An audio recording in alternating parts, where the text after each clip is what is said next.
Hello, and in this video I'm going to be looking at a useful discourse marker, mind you. I get asked lots of questions about discourse markers.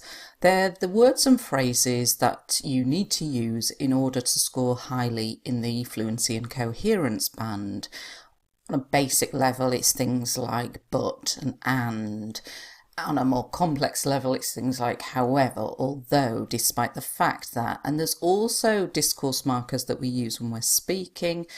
Native speakers use lots of things like you know, like, and these filler phrases while we're speaking to give us some thinking time. And phrases that we use to move through conversations, to go from one idea to the next, to introduce a new topic, return to old ones. And I often get asked why I use quite formal ones in my model answer. Well, one of the reasons is, even though they're formal, we do use them as native speakers of English when we're speaking. Also is because I hear too many candidates saying, and also, but. So it's trying to encourage you to use a greater range of them.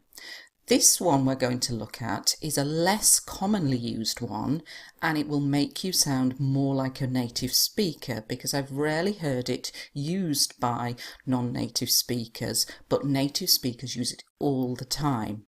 I must stress though that we don't use it in writing, we use it for speaking, and so it's fantastic for IELTS speaking, but don't start putting it in your Task 2 answers. Let's take a look at what it means, and then we'll move on to some model answers to show you how it can be used. The best way to think of its meaning is think of it like a but. It's used when you want to make what you've said sound less strong. So you've said something and you want to soften it a bit. It's much easier to show you in some examples. I've used some part 1 questions, and so let's take a look at those now. How do you feel when you're waiting for someone and they are late? To be honest, I get extremely annoyed, as being punctual is respectful, and therefore turning up late is disrespectful. Mind you, since having children, I find I'm often late because I have a million things to do before I leave the house. So in this example, I'm saying I get extremely annoyed, so I really don't like it when people are late, because turning up, that means arriving late, is disrespectful. So I've made a very strong statement, but then I want to make it less strong and admit something. So I say, mind you, since having children, I find I'm often late. So I could have used a but here. It just wouldn't have sounded as good, it wouldn't have sounded like a native speaker, and it's not what I'd have said as a native speaker. I would have used, mind you, since having children, I find I'm often late, so I'm kind of softening what I've said and I'm making it much less strong. Let's take a look at another example, and this is a topic about money, and it's, did you get any pocket money when you were young? No, I did not, and I am still bitter about it. Mind you, my parents used to pay for everything and I never went without, so I shouldn't complain.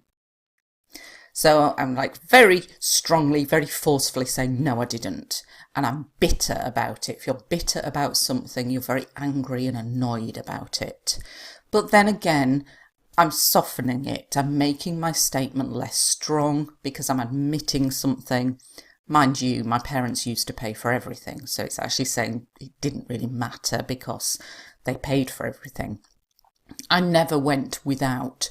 To go without means to kind of suffer because you don't have things such as gadgets or even food, any kind of thing that you don't have. But I'm saying I never went without, so I never didn't have something. Now let's see it being used on the topic of transport. Do you often use public transport? I'm ashamed to admit that no, I don't. Mind you, I live in the middle of nowhere, so my options are severely limited, so I need to use my car to get around. So no, I'm ashamed to admit I don't. I'm ashamed to means you're embarrassed about something, because nowadays we're supposed to use public transport because it's more environmentally friendly. But then I'm going to give a reason and justify why I don't use it. Mind you, I live in the middle of nowhere. If you live in the middle of nowhere, it means you're not close to any towns, there are no transport options close to you. And finally, let's have a look at the topic of sleep, which is regularly a part 1 topic. What do you do when you have difficulty sleeping? Well, there are a number of things, such as reading, because reading sends me to sleep, and listening to a podcast, because if I focus on someone speaking, it shuts down my brain and helps me sleep. Mind you, I rarely have difficulty sleeping. I love sleeping and can drop off immediately. So I've answered the question, I've given lots of things that I do, listening to podcasts. These are people talking, like 30 minutes, somebody talking about sport, for example. It shuts down my brain, like a computer shuts down. I'm saying it shuts down my brain. It stops me thinking about things. But then I'm adding some extra information. I'm saying, mind you, I rarely have difficulty sleeping. I love sleeping and can drop off immediately, and that's a good phrasal verb for this topic. To drop off means to fall asleep. So I hope you can see through these examples that it's very similar to but it's just to add something that's softer than what you've just said. So you've made quite a strong statement and then you've softened it, you've made it less strong with this mind you.